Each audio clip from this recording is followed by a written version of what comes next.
Hare Rama,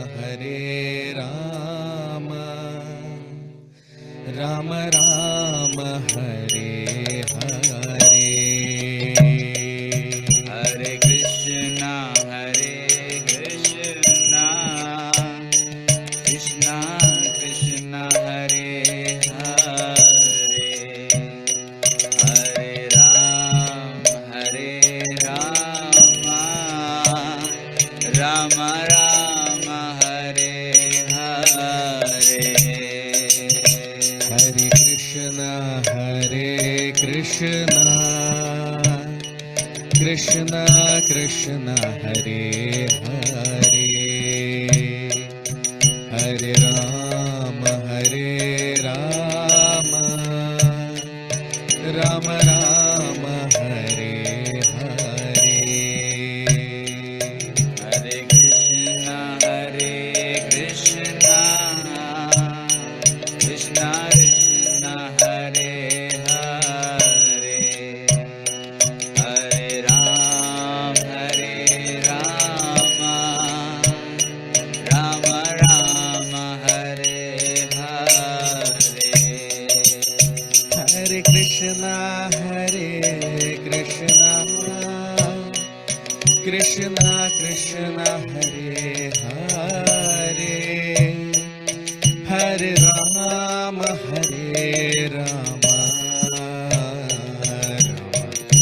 Rama Hare Hare. Hare Krishna, Krishna Krishna, Hare Hare, Hare Rama, Rama Rama, Hare Hare. Hare Krishna, Krishna Krishna, Hare Hare, Hare Rama,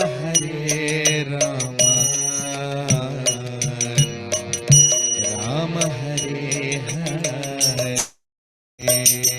Hare Krishna, Krishna Krishna, Hare Hare, Hare Rama, Rama Rama, Hare Hare. Jaya Radha Madhava, Jaya Kunja Vihari, Jaya Gopi Janvallabha, Jaya Girivardhari. Jai Radha Madhava, Jayo Kunja Vihari, Jayo Gopi Janvallabha, Girivardhari. Jaya Radha Madhava, Jaya Kunja Vihari, Jaya Gopi Janvallabha, Jaya Girivardhari. Jayo Radha Madhava, Jayo Kunja Vihari, Jayo Gopi Janvallabha, Jayo Girivardhari. Hare Krishna, Krishna Krishna, Hare Hare, Hare Rama, Rama Rama, Hare Hare. Hare Krishna,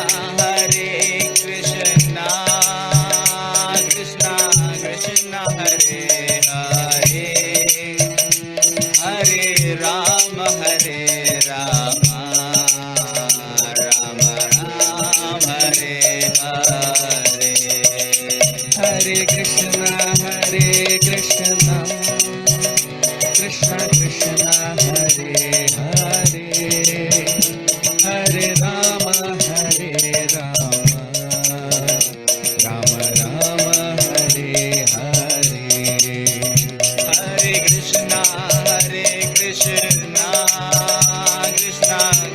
Hare Hare, Hare Rama, Rama Rama, Hare Hare. Hare Krishna, Krishna Krishna, Hare Hare, Hare Rama, Rama Hare Hare. Hare Krishna, Krishna Krishna, Hare Hare, Hare Rama, Rama Rama, Hare Hare. Hare Krishna,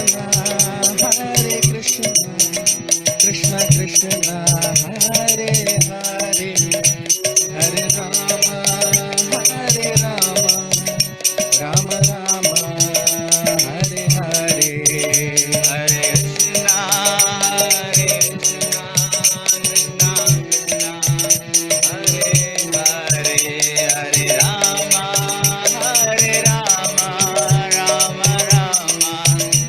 Rama Rama, Hare Hare.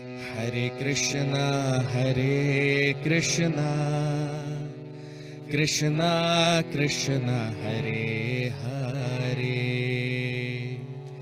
Hare Rama, Rama Rama, Hare Hare. Hare Krishna, Krishna Krishna, Hare Hare.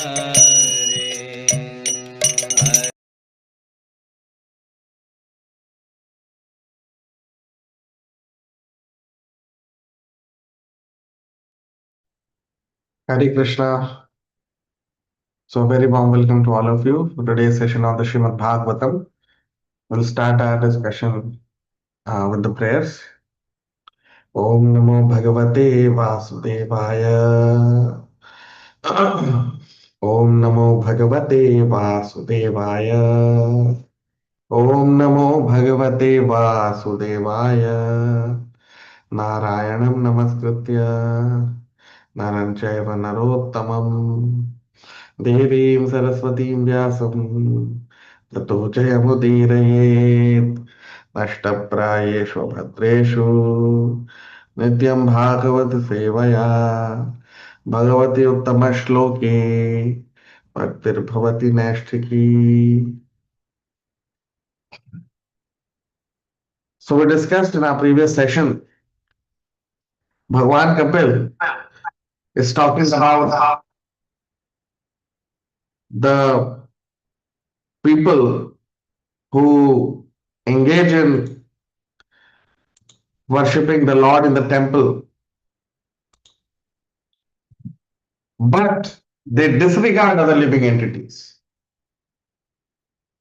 If a person is sincerely with all the rituals, he is worshipping the Lord, but he is insensitive, he disregards other living entities or is envious of other living entities, then such kind of worship does not bear any result. In fact, such kind of worship is the Lord in the previous shlokas. He says that such kind of worship, Naivatushye, the word which Bhagavan Kapil uses is Naivatushye. Such kind of worship never pleases the Supreme Lord. Okay. So we have discussed so many things because you see in this chapter, this very important chapter of Srimad Bhagavatam.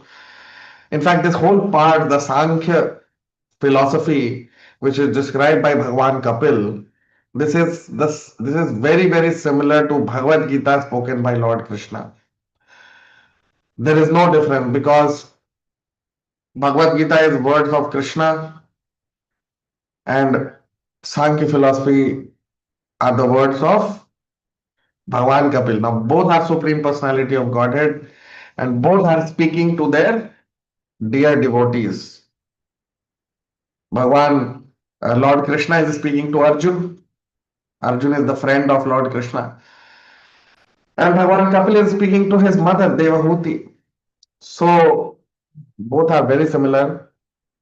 And we see in this chapter, especially, Bhagavan Kapil is describing the glories of devotional service. He is describing the glories of and the qualities of devotees also. That how a devotee can be in tamoguna, rajoguna, sattva and a devotee can also transcend these three modes to perform pure devotional service. And then Bhagavan Kapil is talking about the different characteristics of a devotee who is serving the Supreme Lord. Now, today we'll begin our discussion with text 25, Shloka number 25 of the 29th chapter of the third canto of Srimad Bhagavatam. Archadavarchayetavat Ishwaram mam swakarmakrit yavanna veda swahridi sarvabhuteshvavasthitam. Archadavarchayetavat Ishwaram mam swakarmakrit yavanna veda swahridi sarvabhuteshvavasthitam. Translation. Performing his prescribed duties, one should worship the deity of the Supreme Personality of Godhead. Then he realizes my presence in his own heart and in the hearts of other living entities as well. You see. So this is the aspect of worshipping the Lord as Paramatma and seeing the Lord present in the heart of every living entity. Okay.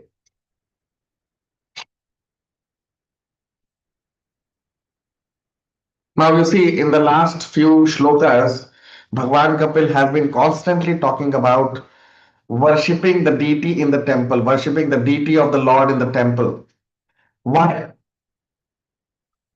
Why he is constantly talking about that we have to worship the Lord in the temple, worship the Lord as deity in the temple? Why? Because that's a prescribed method to advance in bhakti. You see, those who are advanced in bhakti, they can actually witness the Lord, they can see the Lord, they can go and meet the Lord in Golok Vrindavan or in Shvetadvip, just like Narad Rishi. Whenever he wants, he can go to Shvetadvip and have darshan of Lord Vishnu. But can an ordinary person, an ordinary living entity in this material world, like those who live in Swargloka, those who live in Bhuloka, Bhuvaloka, you see, these are called middle planetary systems. So the living entities who live in these middle planetary systems, which include our earthly planet also, which include our earthly planet, then Bhuvaloka, Swargloka. So the living entities who live in these three planetary systems, how will they have darshan of the Lord? Because those who live in higher planetary system or those who are very exalted pure devotees, at least they can have darshan of the Lord sometimes.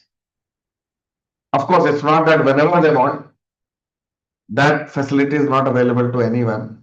Whenever they want, they can go and have darshan of the Lord. No, you can't have darshan of the Lord because you see, Krishna is not our servant. That whenever we want, he'll appear before us.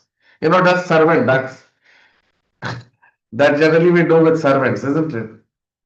We ring the bell, for example, in an office or in a big government office also. So the head of the office, he rings a bell and the servant appears before him. Yes, sir, please tell me what I can do for you. Isn't it?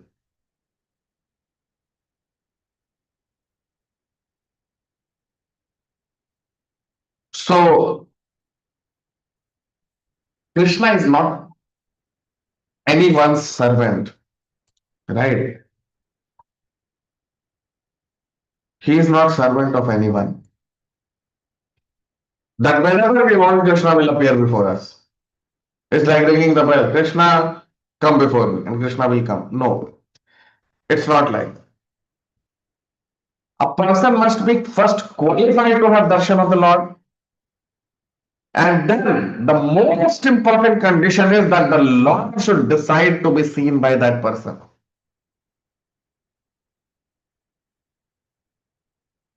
Krishna should decide to be seen by us. Only then we can see him.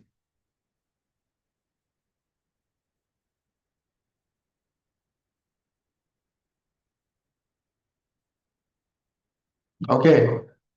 So, so now those who are exalted devotees, for example, Narad Rishi, Lord Brahma, Lord Shiva, Mother Lakshmi, Mother Parvati. So many such pure, glorious devotees, Dhruv Maharaj, Prahlad Maharaj, they can actually, at least in their lifetime,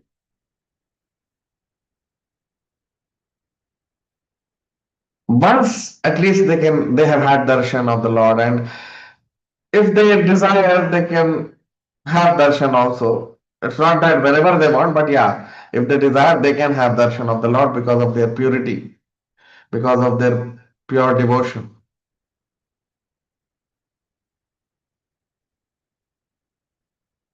right? But what will happen to ordinary people of this material world? Those who live in middle planetary systems, Swargloka, Bhualoka, Bhuloka, and those who are living in the lower planetary system. What will happen to them? Because they are also part and parcel of Krishna. They also want to have darshan of the Lord. So to give them darshan, to so that even the most fallen person can benefit from the Lord's presence, we construct temples of Lord Krishna. So that even the most fallen person, even the most wretched personality, even the most degraded person can come and see Krishna. It's the Lord who decides to appear as Arch Vigraha. There are different kinds of avatar of the Lord. Avatar means the Lord descends from Golok Vrindavan in different ways. And one of the way in which the Lord descends in this material world is Arch Avatar. One of the avatars of the Lord is Archavatar.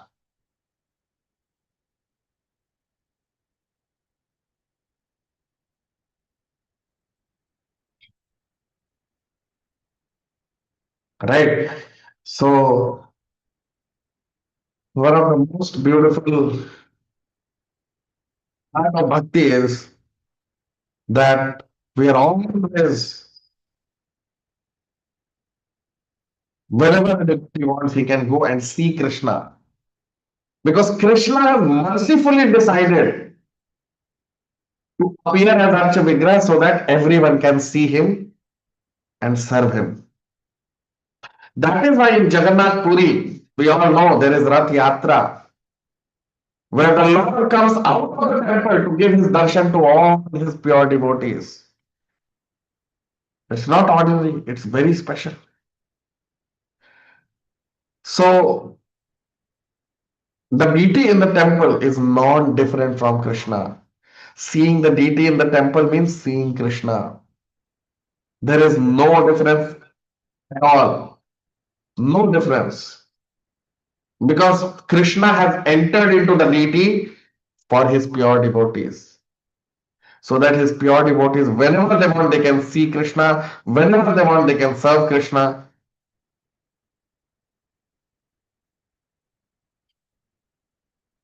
And for this purpose, for the benefit, for the pleasure of his pure devotees, Krishna takes avatar as Archavatar. Archavatar means Krishna descends in this material world in the form of deity in the temple.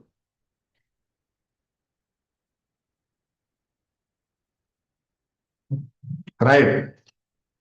Now, yes, so we all must get acquainted with visiting the temple, seeing the Lord in the temple in the deity form. Yes, that's very important because it's Krishna who is standing there. And only Krishna can stand there like that for so many years. No one else can. And he's witnessing the activities of all the devotees.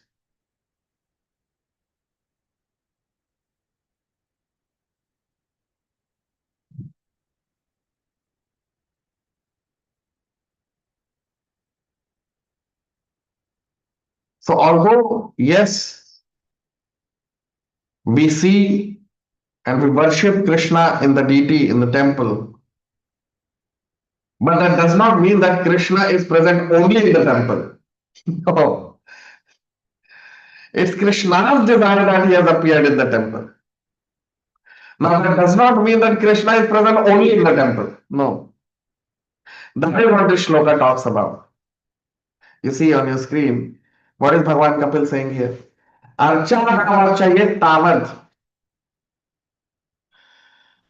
Archa means the deity of the Lord. Archana. So Archana means worshipping Krishna in the temple as deity. Okay. So Archaye Tavad. Ishwar Man Swakarmakrit.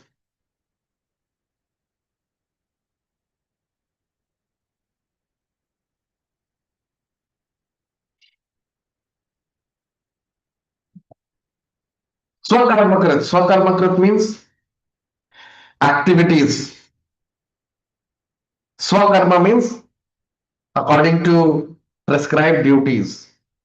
If you remember, we discussed about Swakarma in the previous one of the previous shloka also.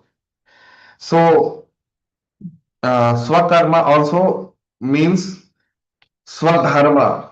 Okay. Swadharma or Swakarma, they are very similar.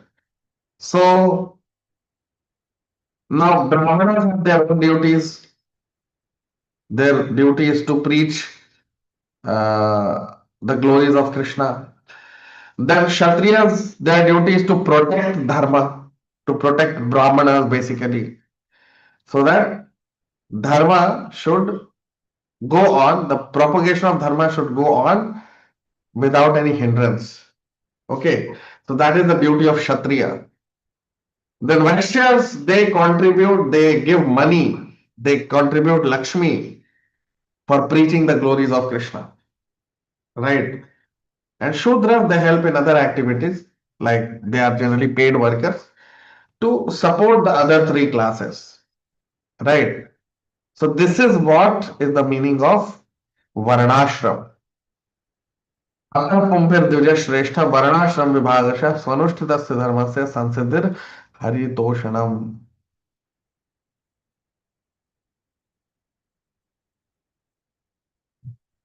Haritoshanam. The whole purpose of Varnashram, Brahman, Kshatriya, Vaishya, Shudra, the whole purpose is to Haritoshanam, to satisfy Hari, to please Krishna. Right? And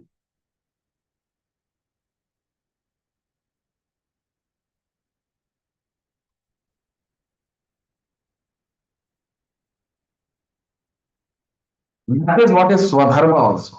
So basically, work will be different. It is divided for different people. Brahmanas have their own work, Kshatriyas have their own work, Vaishyas have their own work, and Shudras have their own work. But that is material Swadharma. At a spiritual platform, everyone's Swadharma is same. They all have to unanimously worship Krishna in the temple. They all have to. That is what is mentioned here. You see, Ishvara Mam Swakarmakrit Archana Archayat Tavar means they have to worship the Lord till Ishvara Mam Swakarmakrit, and they have to worship with their own activities, with their own Swadharma also. Yavarna Swakirdi.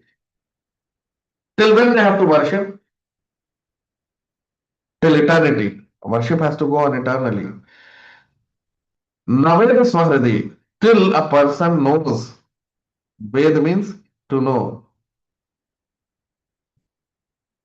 So till a person comes to know that Swahridi, that the same Lord was there in the deity, in the temple, is also the Lord present here in the heart.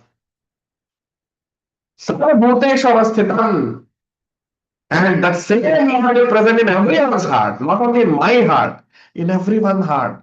Same Krishna is present. He is present in the deity in the temple also. He is present in my heart also. He is present in everyone's heart also.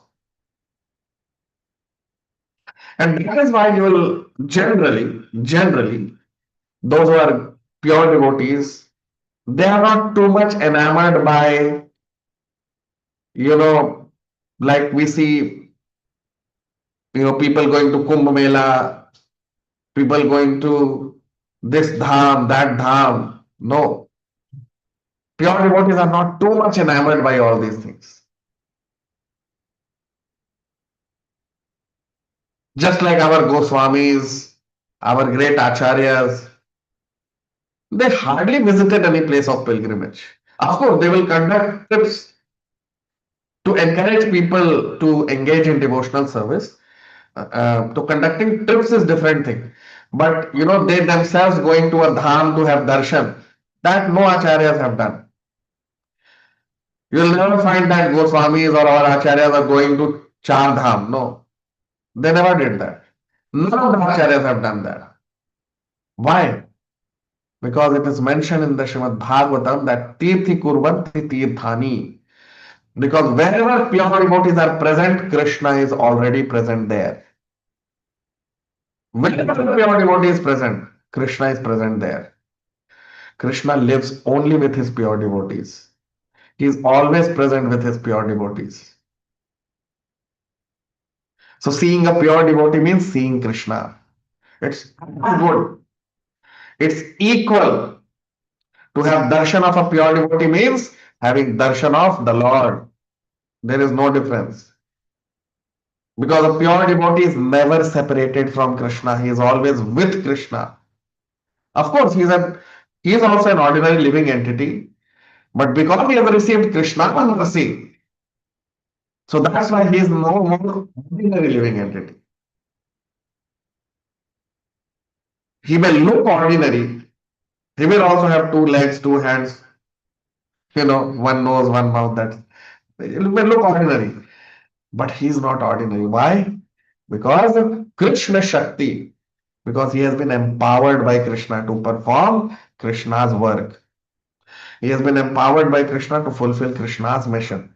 So a pure devotee is never ordinary, and that is why it is said that Tirthi Kurvanti Tirthani. What is a real place of pilgrimage? What is a real Tirtha? Tirth means place of pilgrimage. Real Tirth is where a pure devotee lives. Right? In fact, it is mentioned that a place of pilgrimage becomes place of pilgrimage because of the pure devotees of Krishna. Right? So Vrindavan is Vrindavan because pure devotees have done their seva there. They have performed their bhajan, they have performed their kirtan, and that is why Vrindavan is Vrindavan.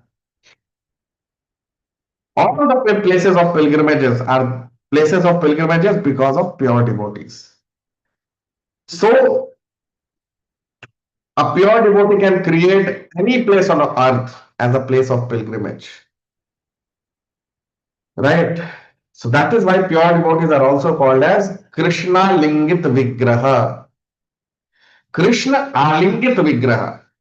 Krishna Alingit. Krishna Alingit means they are always embraced by Krishna.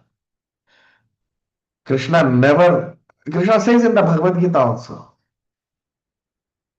All of you, those who are watching on YouTube, can mention in the comment section the Shloka number. Krishna says in the Bhagavad Gita that Mai Teteshu Chapyaham. There is a Shloka where Lord Krishna says this, that Mai Teteshu Chapyaham. That my pure devotee, I am always with him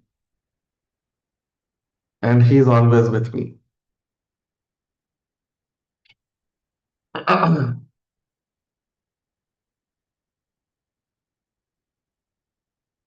Right. So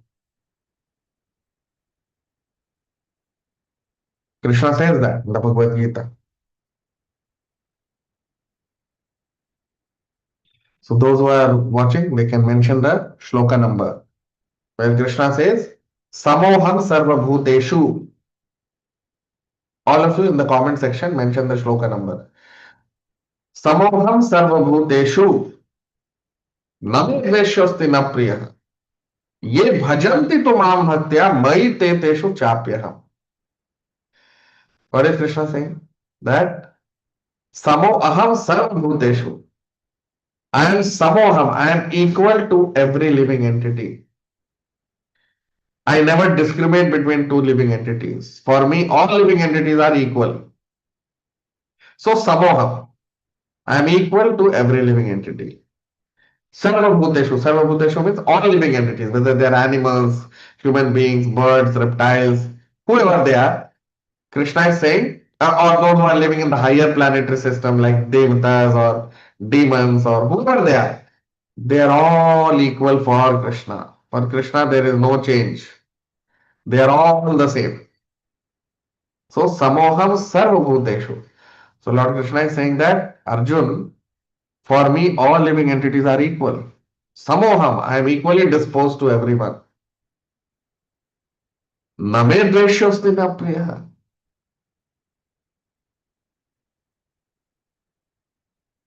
Name dveshyosti. I do not dvesh, I do not envy anyone, and also na priya. I don't love anyone nor I hate anyone.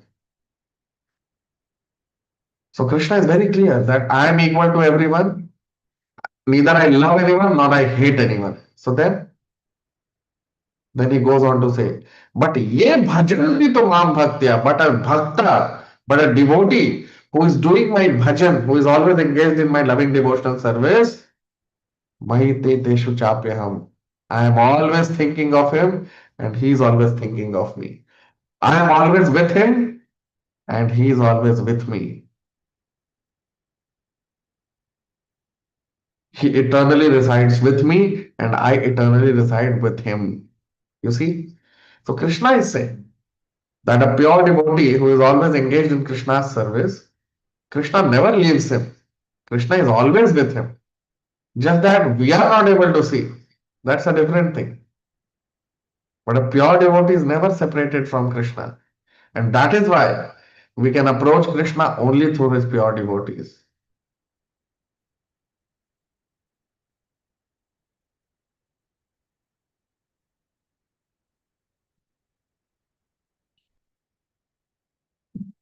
So, so that is what here in the shloka Bhagwan Kapil is saying, that a person may worship the Lord in the temple,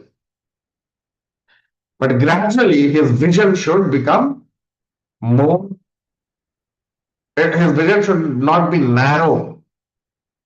That Lord is only present in the temple in the deity. No. That same Lord is present in the deity also in the temple, and that same Krishna is present in every living entity also. And that same Krishna he sees in his heart also. Same Krishna is present everywhere, all pervading. So gradually a person reaches that understanding. By worshipping the Lord in the temple, he gradually becomes purified. And once he becomes purified, then he reaches this understanding that Krishna is present in the deity. Yes, that's true. But Krishna is also present in every living entity. And he is also present within my heart also. So that is the true understanding of Bhagavad Gita and Srimad Bhagavatam. And this is practical application of bhakti. Right? So to engage in seva of Krishna, what we worship the Lord in the temple. Right? And we glorify Krishna all over the world. And that can happen only when we have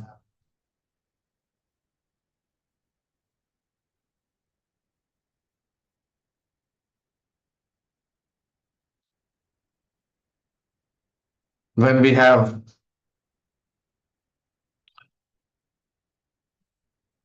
that understanding that Krishna is not limited by anything. He is not limited by time, space, and substance. No, Krishna is unlimited. And that is why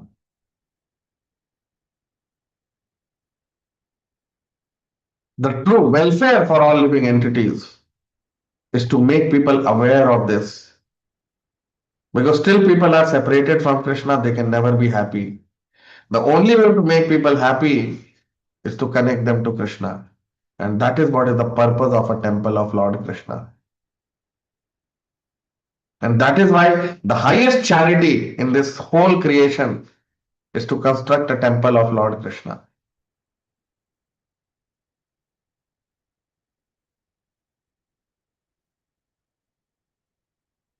But not independently. It's not that a businessman decides that today I will construct a temple for Lord Krishna. No. Then Krishna will not enter into the temple.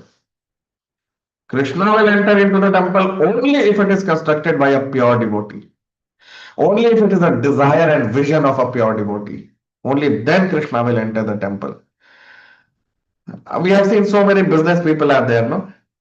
There is a very famous group of temples. If you go to any place, you'll find that temple.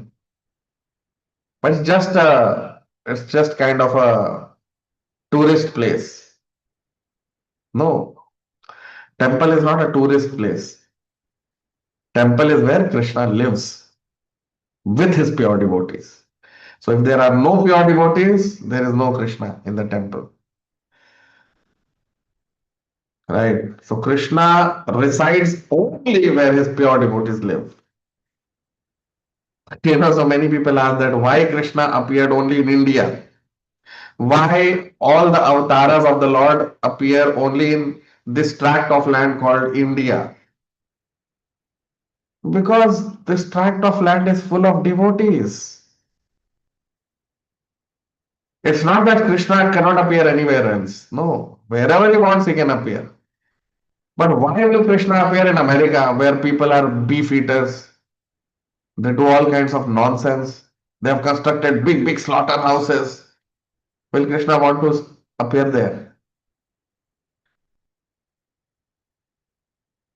So Krishna will appear only where his pure devotees are there. And where will you find pure devotees? On the banks of the Ganga, isn't it? On the banks of Ganga, in the Himalayas, and in this tract of land called Bharat Bhumi. Bharat Varsha is famous for it. It is Tapobhumi. It's the place of tapasya. It's a place meant so that people can engage in seva for Krishna. And that is why Krishna appears only at a place where his devotees are there. Krishna never lives alone. He is always with his pure devotees. So if a person decides that today I'll construct a temple, with money he can construct a building, but not a temple. Right? With money we can construct a building with bricks and cement. But you can't construct a temple with money. No. A temple can become a temple only when there are pure devotees. And only when the temple is a vision of a pure devotee. Right? And we have many such temples in India. Pure devotees like Ramanujacharya. He constructed 108 Divya Deshams. All the temples are very potent. Why? Because they are all vision of a pure devotee, Ramanujacharya. So many such temples we find in India where pure devotees have envisioned it, and that's why the temple is filled with Krishna. Any person who goes there will become Krishnized because of the presence of pure devotees. So that is why a person should not only think that Krishna is limited within the temple. No, Krishna cannot be limited by anything. Krishna cannot be limited by time, space, and substance. Krishna, yes, he is present in the temple, but Krishna is also present in the heart of every living entity. And that is why the highest welfare work is to connect every living entity back to Krishna. So those who are new to the channel can subscribe. All of you can like, comment, share. We'll stop here. We'll continue our discussion in the next session. Thank you very much. Hare Krishna.